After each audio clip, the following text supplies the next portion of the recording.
senators, and representatives, I have the distinguished honor of presenting Theodore Roosevelt's foreign policy, famously summarized as Big Stick diplomacy, marked a bold shift in America's approach to international relations. With the motto, "Speak softly and carry a big stick," Roosevelt used diplomacy backed by military strength to extend American influence in the Western Hemisphere. Let's explore how this policy built on the Monroe Doctrine, shaped U.S. Latin American relations, and solidified America's dominance in the region. Big stick diplomacy was rooted in the Monroe Doctrine, which warned European powers against further colonization in the Americas. Roosevelt viewed this principle as a cornerstone of U.S. foreign policy, ensuring the Western Hemisphere remained free from European interference. For Roosevelt, it wasn't enough to deter European powers. America needed to actively shape the region. He believed that the U.S. had a moral responsibility to act as a policeman to maintain order and stability. In 1904, Roosevelt announced the Roosevelt Corollary to the Monroe Doctrine.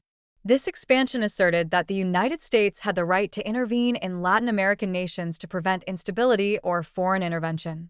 Chronic wrongdoing, or an impotence which results in a general loosening of the ties of civilized society, may compel the United States to the exercise of an international police power, Roosevelt declared, justifying U.S. actions in the region.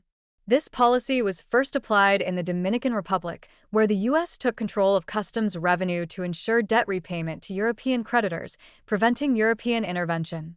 Roosevelt's support for Panamanian independence from Colombia and subsequent control of the Canal Zone demonstrated the boldness of big stick diplomacy. The canal solidified U.S. economic and military dominance in the hemisphere. Under the Platt Amendment, the U.S. retained the right to intervene in Cuban affairs.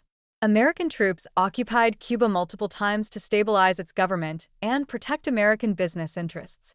Big stick diplomacy extended to Central America, where the U.S. intervened in Nicaragua and Honduras to protect American investments and prevent political instability. Proponents of big stick diplomacy argued that it brought stability to the region, prevented European interference, and secured American economic interests. Critics in Latin America and the U.S. labeled the policy as imperialistic, arguing it undermined the sovereignty of Latin American nations. The perception of the U.S. as a bully in the region fueled anti-American sentiment. This approach shaped U.S. Latin American relations for decades, setting the stage for future interventions and policies like the Good Neighbor policy in the 1930s. Theodore Roosevelt's big stick diplomacy left a lasting legacy.